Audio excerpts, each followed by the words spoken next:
I'm not afraid to ask people for their time, their talent, or their capital. And I think the biggest thing holding somebody back from starting, whether it's a business, a fund, a nonprofit, is just the fear of failure. I'm not afraid of it. I mean, the worst thing somebody can do is tell you no, or they're just going to ghost you, right? And that's fine. It happens. It makes me hungrier. You just have to put yourself out there and be willing to take that risk. You know you're going to be told no. You know you're going to fail. You know you're going to have long days. I mean, there were days, weeks, months that I wasn't raising a nickel. I came out of the gate pretty strong with those. Honestly, didn't matter if I was selling a venture fund or spoons. They were going to bet on me, on Jay Zeidman. And then you start to make some investments and start to build a little bit of a rapport with them and a little bit of a story, got a deal under my belt, started to have something to stand up and say, okay, this is not what I'm going to do, but look at what I'm doing. Look, would I love to raise 20 or 25 million? Sure, but I hit enough to prove out what I needed to prove.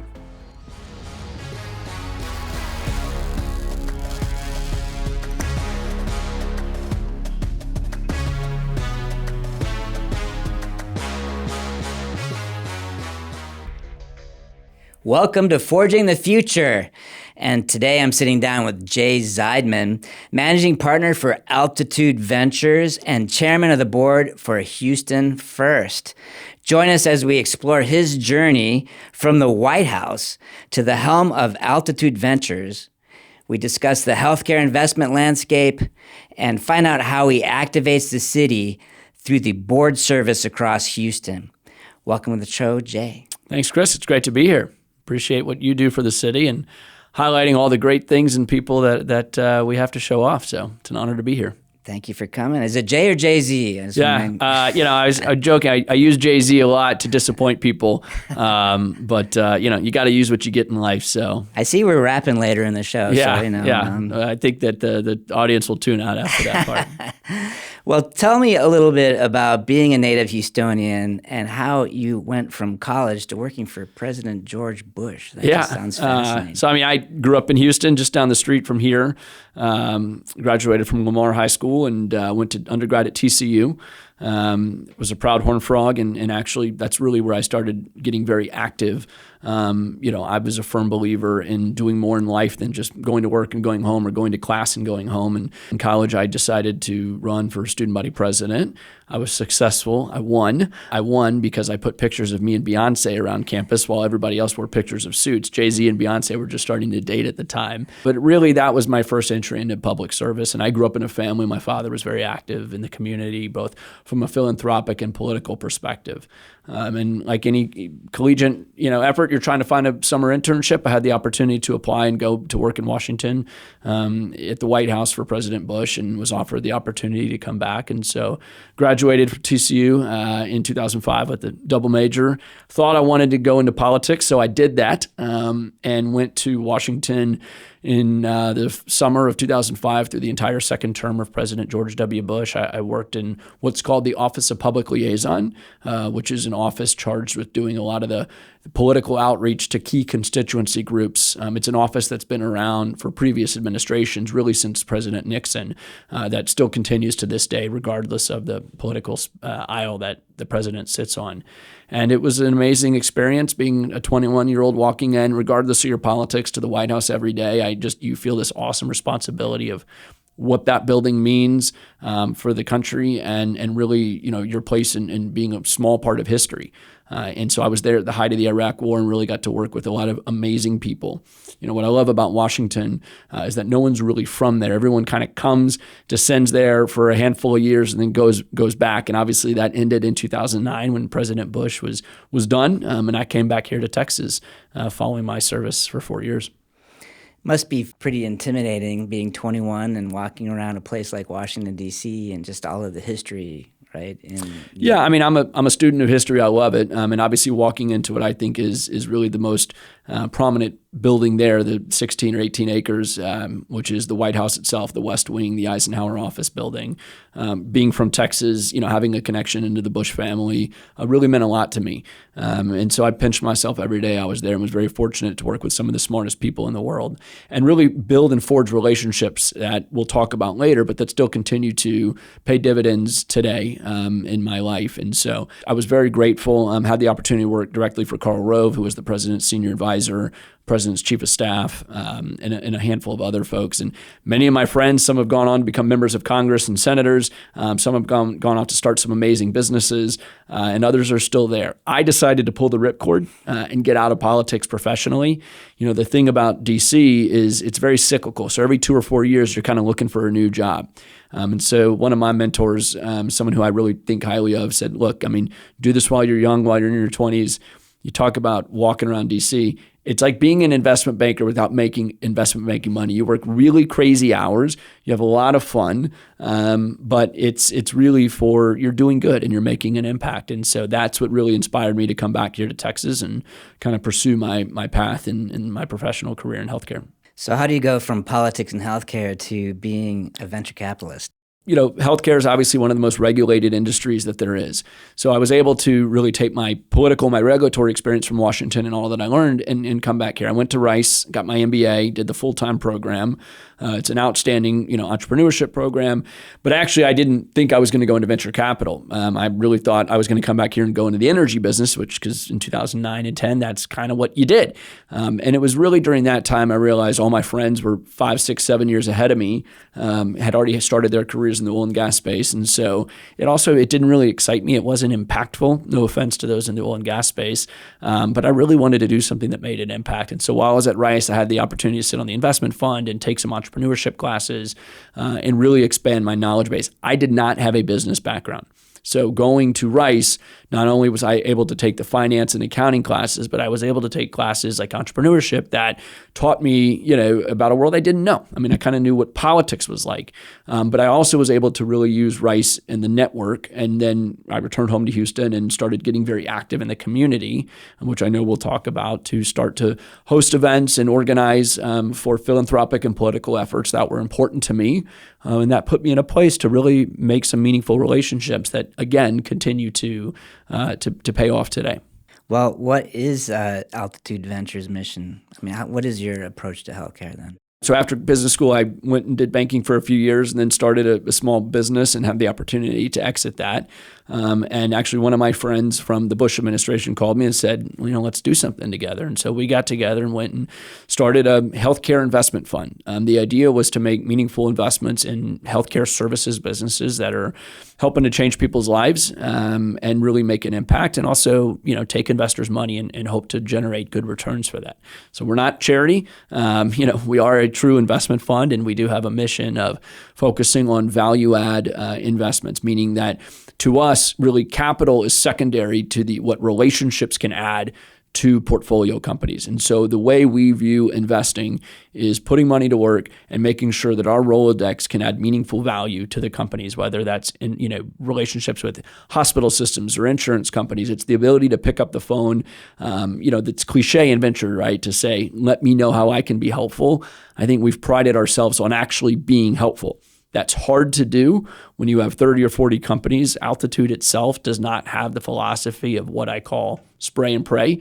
We make very meaningful, targeted equity investments in healthcare companies that we think we can really use our relationships to help those companies grow. And so we spend a lot of time with our portfolio companies, sometimes on a day-to-day or weekly or monthly basis. Everybody has issues. Running businesses is not easy. These are very long-term, very illiquid investments.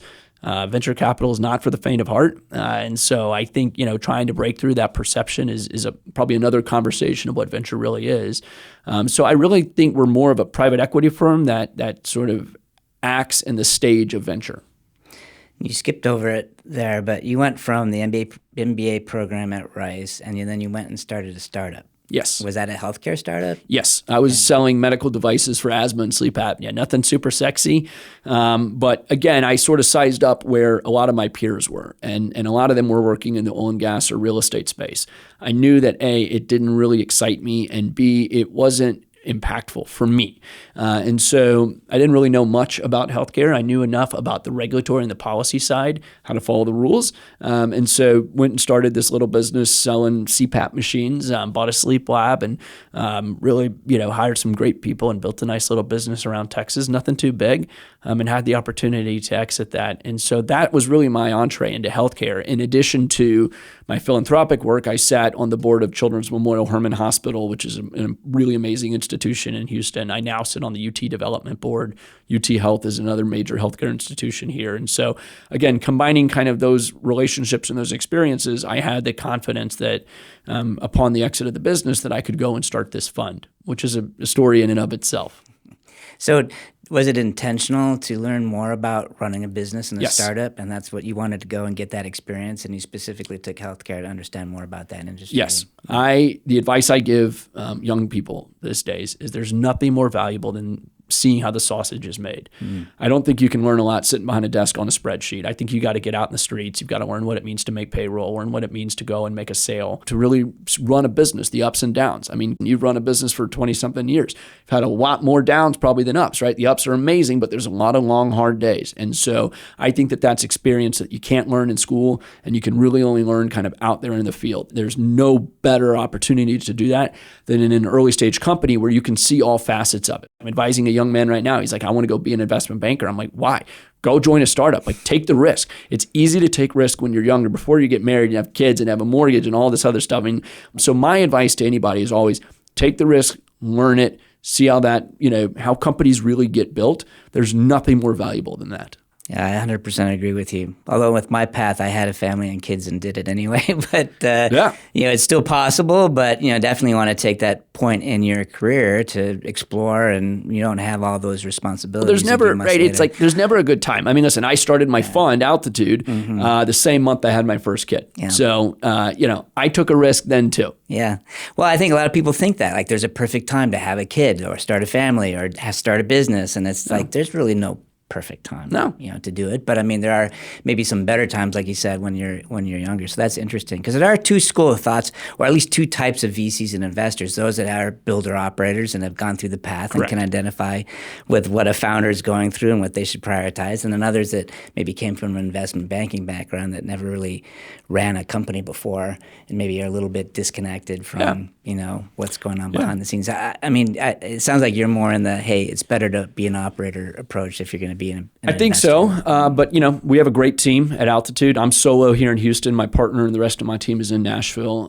And we sort of have a hybrid of both because I do think you need that experience, right? I mean, I've got a couple folks on our team who are absolutely amazing at really sitting there and managing spreadsheets and budgets and looking at KPIs and helping the portfolio companies from a financial perspective, because that's equally as important.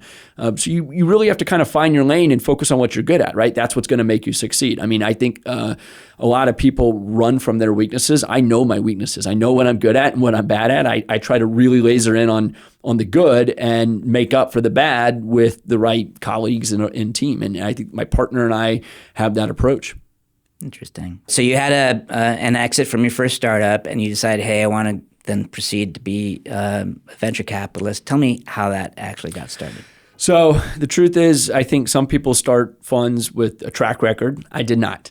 I knew that I wanted to go and invest in a variety of different businesses, specifically in healthcare. And so, armed with my partner and backed by a family office out of Nashville, it was the founding CEO of HCA, which is the largest hospital network in the world. His name was Clayton McWhirter. Took a lot of trust and confidence in me and my partner, and backed us to go start our firm. I was here in Houston. I went and pitched everybody I knew. It was 651 people. My first fund, I raised $15 million from 91 limited partners. So I got told no a lot. And you learn a lot through that process. It makes you hungry. It's starting a fund is very hard. Some people can go out with that track record and go to institutional capital, and within a couple of months they have a massive fund. I mean, venture is not a common asset allocation in Houston. Healthcare is not a common asset allocation in Houston, right? We might think that because we have the largest healthcare campus in the world in our Texas Medical Center, which is outstanding. But from an investment perspective, my experience was most people's investments in healthcare was their doctor had a cool idea and they gave them a little bit of money and it probably didn't work out. Sounds like my first client, actually. So I went and beat the streets and pitched. And what I realized is people were investing in me. They liked the thesis. They liked that I had some adult supervision. I had this great family who provided some seed capital. But at the end of the day, they knew that I had grit and that I had hustle. So I got told no a lot. One of my favorite stories was one of the wealthiest Houstonians told me, your bullet's too small for my pistol. I was raising, because it was a small fund. You think the richest guys would say, here's some money, but they are actually the hardest to get. And so I was very fortunate to have some great mentors and early investors who believed in me and are still with me to this day. And obviously, they give you a little bit of money. If you succeed, that turns into more. If you don't, they still sleep at night. They're just not going to invest in you again. And so I knew that they placed their trust, confidence, and capital in me. And we worked really hard with that first fund. I think there's this perception that you invest in venture and you get rich, and it's not. Venture is really, really hard, and most companies don't make it. And so, we're proud of the type of firm with a small $15 million fund. I mean, a lot of people don't even understand how funds make money. You have a small management fee. So that's not enough to pay a whole team. I mean, we're all working for peanuts, but trying to prove out and build that track record and build our story and be proud of being operators and supportive investors. And we were able to do that. And that has since led now to on our third fund and managing a lot more money, which has allowed us to build and invest in bigger businesses. So 650 meetings, were those all here in Texas? 651. 651, yeah. They were not. I mean, you learn a lot of lessons when you're raising money. I even thought about writing a book called Thanks, But I'll Pass, because I'd been told no a lot. The best, by the way, is the people who tell you no. There's a lot of people who are just too afraid to tell you no. I had a group in New York that wanted me to come up, and I flew up and put on a suit in the old LaGuardia airport and slept under a spider web at some really crappy hotel room one night. You're scraping it by trying to make it work. I mean, these are the stories, again, that build that grit. And it was a total strikeout. I mean, it was a waste of time. I mean, but I didn't know that at the time, right? I mean, again, you're chasing anybody that you can, wealth managers, middlemen, multifamily offices. At the end of the day, the biggest lesson that I learned is that the people who make their own decisions are the best people to go to, and relationships matter. And so a majority of my limited partners do come from Texas and Oklahoma, people that I knew or had warm introductions to, that I built a rapport with. It might not have been a yes day one, it might have been a yes, weeks, months, even a year later. And so again, you stay persistent and you stay honest, and some people are willing to take that bet on you. How do you even find 651 people? Relationships matter. So you just had that network over the years. Network effect. Mm-hmm. Investors refer you to other investors, just not being afraid to ask people. Listen, the thing about me is I'm not afraid to ask people for their time, their talent, or their capital. And I think the biggest thing holding somebody back from starting, whether it's a business, a fund, a nonprofit, is just the fear of failure. I'm not afraid of it. I mean, the worst thing somebody can do is tell you no, or they're just going to ghost you, right? And that's fine. It happens. It makes me hungrier. And so, you just have to put yourself out there and be willing to take that risk. You're going to be told no. You're going to fail. You're going to have long days. Mm-hmm. I mean, there were days, weeks, months that I wasn't raising a nickel, right? I mean, I came out of the gate pretty strong with those. Honestly, didn't matter if I was selling a venture fund or a spoons. They were going to bet on me, on Jay Zeidman. And then you start to make some investments and start to build a little bit of a rapport with them and a little bit of a story, got a deal under my belt, started to have something to stand up and say, okay, this is not what I'm going to do, but look at what I'm doing.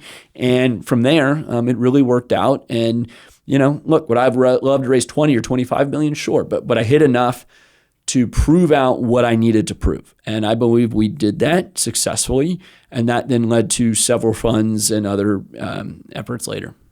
Yeah, I think that concept of trust is super important. It is. So I had the same thing. The founder of the family office that, similar to you, our first money in, told me specifically, look, I'm investing in you, Chris Howard. And that applies whether you're a startup and trying to get your first client, and whether you're a venture fund trying to convince someone to write you a six-figure check or more.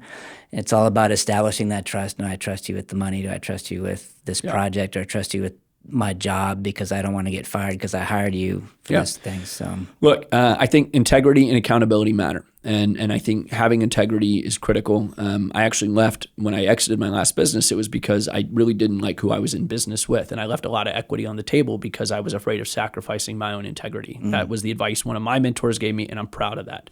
And accountability, you see a lot of people who are, listen, investing, you're going to have bad days and you're going to have losses. And you need to be able to look your investors in the eye and say, this didn't work out. It's a lot easier to tell them that if you have a relationship, right? To actually go, I mean, by the way, they're investors because they themselves have been successful in building businesses or investments or, however they generated and made their wealth. And so they're not just investors, they're a resource for you too. And so that's what I realized is these people are sounding boards for me.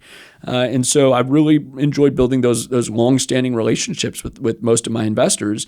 Thankfully, I haven't had to sit down and tell them bad news. I know one day I will, but we've been very fortunate because we've worked hard and been successful. It has not been easy. You have to go back to them for capital sometimes to rescue some businesses. I've had to do that recently. But as long as I have the conviction, again, they're betting on me here, right? I mean, at the end of the day, it's my partner and I who make the decisions to make that wire on that money to that company. And that is an awesome responsibility that comes with an immense amount of legal and just personal accountability. Mm. So first fund was $15 million. Yep. Second fund was about the same size. 15, and then the third fund. We raised $100 million. Wow. Congratulations. So starting to grow, and we've done in between about 4 or 5 individual, what we call special purpose vehicles, one-off deals that are either to supplement or support, beyond the allocation that we can give out of the fund to one company, or some alternative deals that may not be necessarily a fit for the fund, but we felt were really compelling opportunities. And so collectively, our firm's now managing about 350 under management. That gives us enough ability to support a great team. I'm incredibly lucky. I have a very loyal team who's been with me from day one, back when we couldn't pay ourselves anything. So again, treating people with respect, and really priding myself and trying to bring the people who work with me, not under me. I say they work with me. I mean, we're all in this together. Without them, we would not have a successful firm. So a lot of people think there isn't a lot of venture going on in Houston. Yeah. You're certainly a firm here that is having some success there. I'm just curious what your opinion is about venture in Houston and also venture funds being able to raise from the amount of money that actually is in Houston and in Texas. There is a lot of money here. Obviously, yeah. But it's convincing these family offices to put money in the venture class. Yeah. So, listen, I mean, I think we're much further along than we were 5, 7, 8 years ago. I mean, you look at guys who I'm sure you've had on your show like Martin Nathan and Blair Guru and John Riali. I mean, I call them jokingly the godfathers of venture, and not to age them in Texas, but they're the ones who took the first leap here and started making some noise about what venture meant. But the answer is, now that you have the station, you have ION, you have TMC and TMCX and all these programs, I mean, none of that existed 7, 8, 9 years ago. So it's really exciting to see what Houston's starting to do. I think we have a long way ahead. Obviously, Austin, really in the last handful of years as well, has become an emerging tech and venture ecosystem. But Houston's not far behind. To your point, there's capital here. I think the challenge with Houston is we're somewhat of an incestual town. Most of the deals get done in a country club. And so that's when I go back to relationships matter. I do think it's hard for outside venture capital firms and outside firms in general to come here and raise money, right? I mean, investors invest typically in what they know. That's oil and gas and real estate just by nature of where we are. Venture has not been a common asset allocation. But look, I'm from here. People see me down, at the diner, at the same lunch spots. Like I know where they go, they know where I go. So maybe that gives folks a little bit more comfort. But it's been exciting to see a bunch of firms really start in the last handful of years. Raising money is really hard. I mean, I tell people this all the time. It's a long process. Especially, in this sort of early stage space that we're in, because what we do is very long-term and it's very illiquid, right? People love cash flow. So I'm going to invest in an apartment deal that's going to spit off quarterly distributions. That's great. Or I can invest in Jay's fund that I might see a return 5, 7, 8 years from now, and this is not a land of unicorns. I mean, those are very, very rare. And so, I think you have to level set with investors. And I think that takes something as you're out there raising capital. So I'm excited to see where Houston's going. I think we have certainly built a solid foundation thanks to really some early movers that have given people like me the opportunity then to go and take it and continue to build. So as chairman of the board for Houston First Corporation, maybe you can elaborate a little bit more about what the organization is about and what its mission is and what the impact you're hoping to have on the Houston community. Yeah, so I'm a proud Houstonian, and Houston First Corporation was created by one of my mentors, a guy named Rick Campa, who started Camden Apartments. It's a business organization that was created out of City Hall to really do a number of things. It's essentially the city's destination and marketing organization. So it's this organization organization. It is a government-run but for-profit corporation removed from the politics of City Hall. There's actually not a city council member that votes on our board. We generate our income through what's called the hotel occupancy tax. So every time you stay at a hotel in Houston, you see that, fraction of a cent or whatever it is. So that income comes into Houston First, and we use that to promote the city all over the world. We do it for conferences, conventions, sporting events. Our job is to bring visitors and bring events into Houston. And then the second thing that we do, Houston First, is we manage a lot of the city's real estate assets. So Houston First owns and operates the George R. Brown Convention Center, the Hilton Americas, Wortham, Jones, the Theater District, Lynn Wyatt Square, 15 or 20,000 parking spots. So we not only own and operate, but we do a lot of economic development for the city. So our job is to try to use the capital that we have to invest in programs, things like Comic Palooza. We're one of the largest Comic Paloozas in the country that nobody knows about. We do a lot of great other events as well. And then we also recruit. We recruit everything from the Dentist Association and the Whataburger franchisees to the Quilting Association, things that bring people to Houston, that they come to our airports, they stay in our hotels, they go to our restaurants, they eat at our, they eat there, they go to our shops, they provide real economic value for the city. And it's a really unique, independently run business organization run by an outstanding CEO named Michael Heckman and an awesome team who is really dedicated to promoting Houston. I mean, here I am wearing a shirt that I got from a guy I met through this event. And I think it's called Diversity Clothing, Adolphus, and he's awesome. And so we're trying to promote what Houston's all about, which is diversity, culture, great food. Listen, we're a 3-hour flight from either coast. We're an affordable city. We might not win, on aesthetics. You don't come here to go hiking, but you come here to really experience a really unique town. We're now the third largest city, I think somewhere between the fourth and third largest city in the country. And it's our job as an organization to sell that around the world. So that's in a nutshell what we do. And what kind of budget is behind that?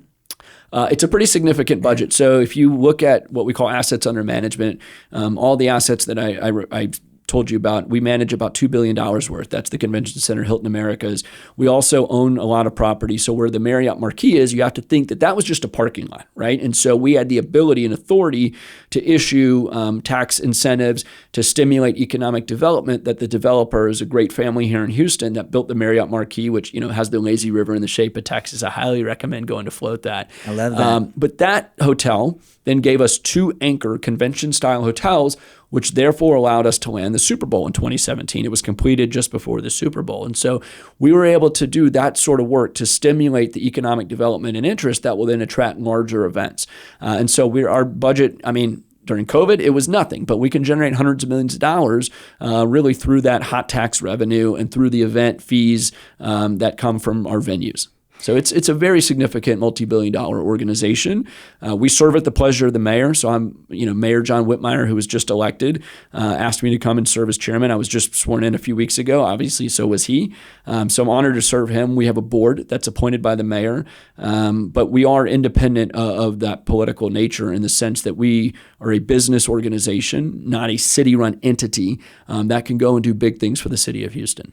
Is that important to be separate? Because there's, of course, the Greater Houston Partnership, and Yep. I've had Steve Kane here. Yep. How do they overlap? Do they just work? Yeah, so the partnership actually offices in the Houston First building. It's there; they have the naming rights on the tower.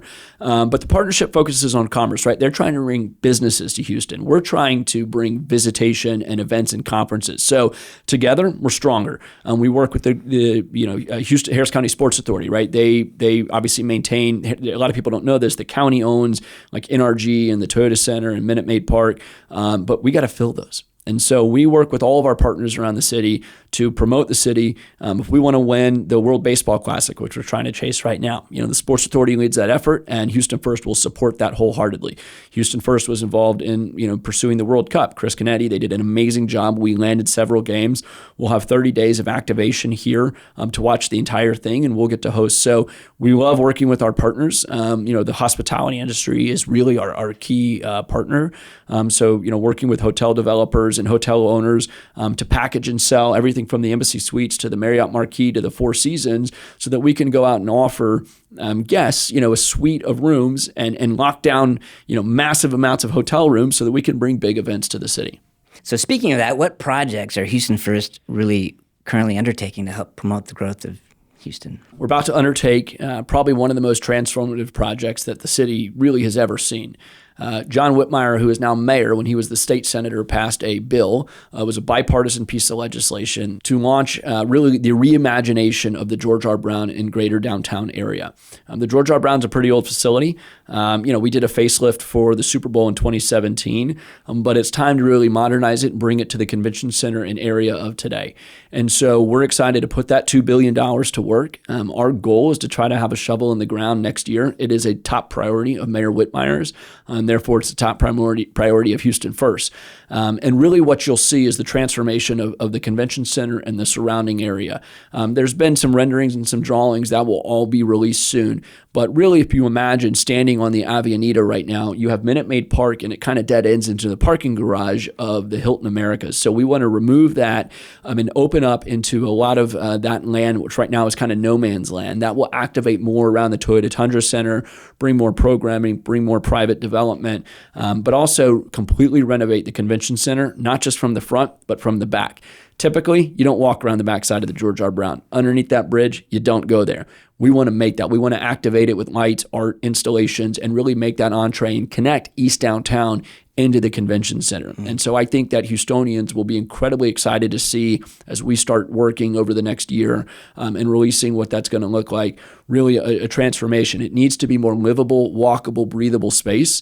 The general concept is that if you're standing in the George R. Brown and the dead center, right now you look up, you see a ceiling. We want you to see the sky, and we want you within a 5-minute radius to be able to walk to the Toyota Center, to Minute Maid Park, to the soccer stadium, and into East Downtown. We want people to live, work, and play in downtown. I think it's no secret that office space is changing, right? COVID really accelerated that. So I don't think you can sit here and bank on downtown Houston being solely a place to work. So I hope that the project that we're doing and that the mayor's support will really incentivize really a new generation of Houstonians to come down there and really be a part of downtown and to highlight all the best that Houston has to offer. So we want more local vendors. We need more local restaurants down there, more livable space.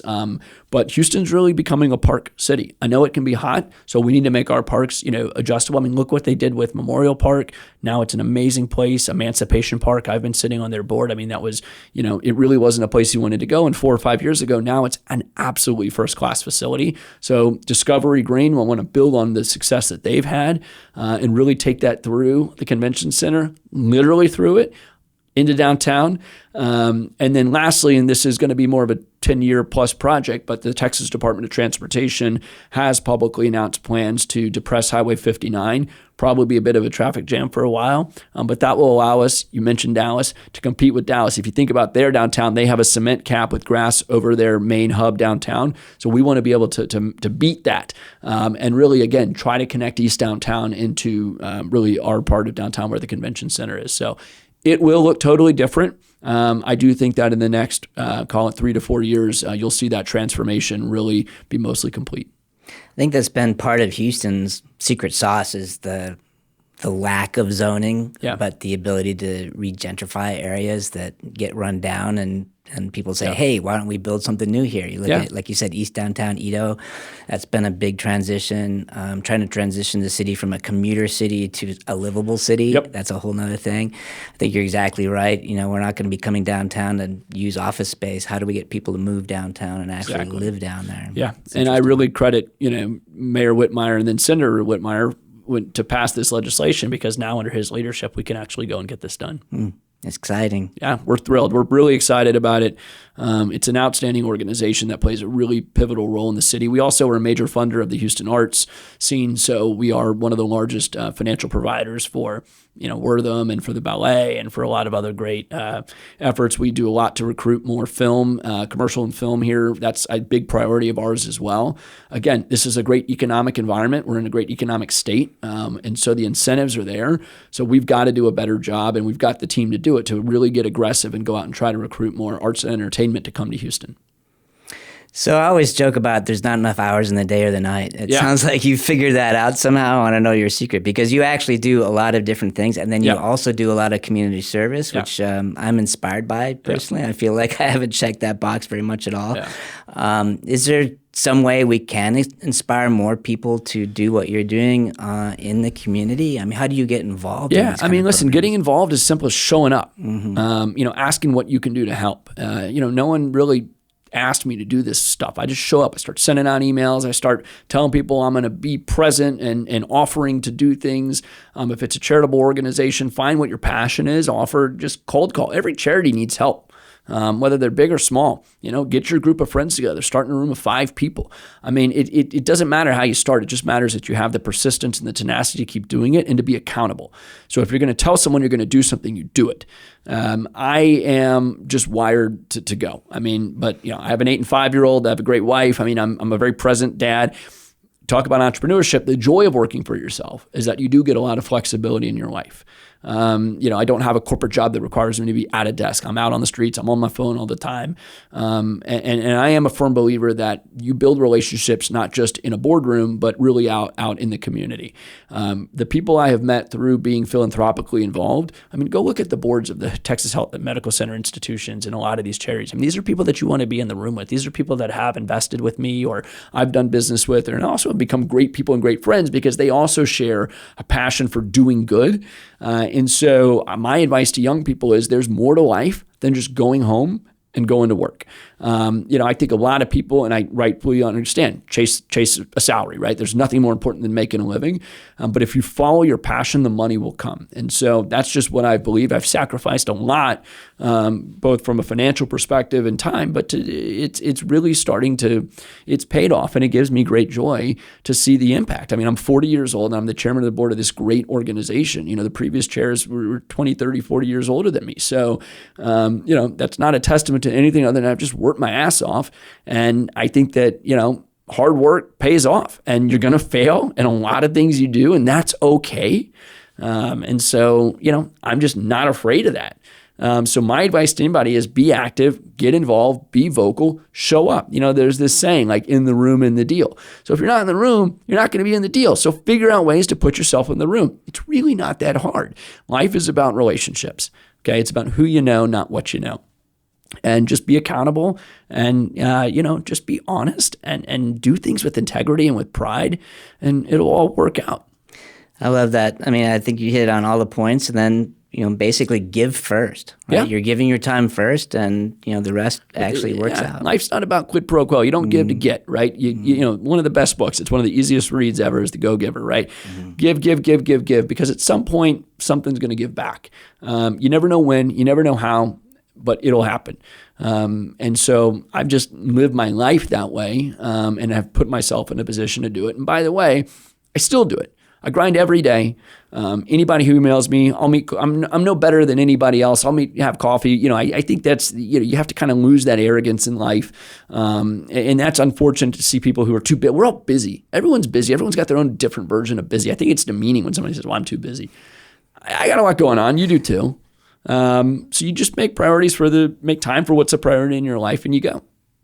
I've already heard how you really are forging the future in Houston, but do you have anything more to say about how you're helping to forge the future of Houston? Look, I think it's important to be an active and engaged citizen, whether that's in your community, in your city, your state, your country, whether it's your faith. Again, I think that my objective in life is to create a better opportunity for my kids. It sounds cliche, but they're 8 and 5. I want them to grow up in a safe city. I want them to grow up in Houston, have fun things to go do. And so, obviously through Houston First, through all the other charitable efforts I'm involved in, I think I'm doing my part to try to help create a better opportunity and a better city for them. But I'm also having fun doing it. And I think that, you talk about forging a path, like, you got to have fun in life. I mean, we're not here that long.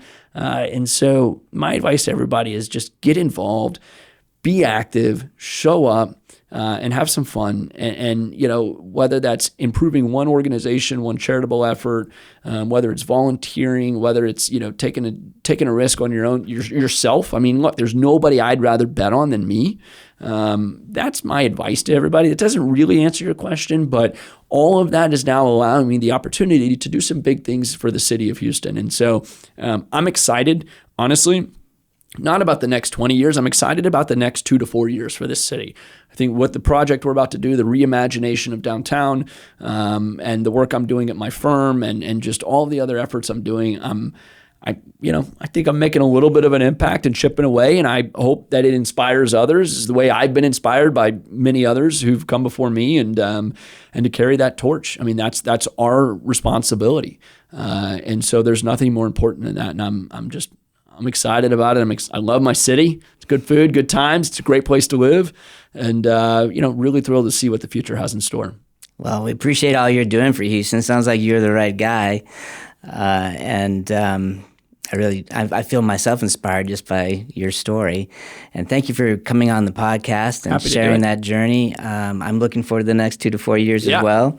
I have some socks for you. Good. I need some new socks. I love socks. Some rocket socks. So it sounds like you're launching a lot there. So Houston's taking off. Of course, Rocket City. Venture, of course, loves the rocket. These are awesome. Thank you. Thanks for coming on the show. I appreciate it. It's an honor to be here. Thanks for what you're doing for the city and highlighting the people who are really making big things happen here, which you've done. So appreciate it very much. And you as well. Thank you.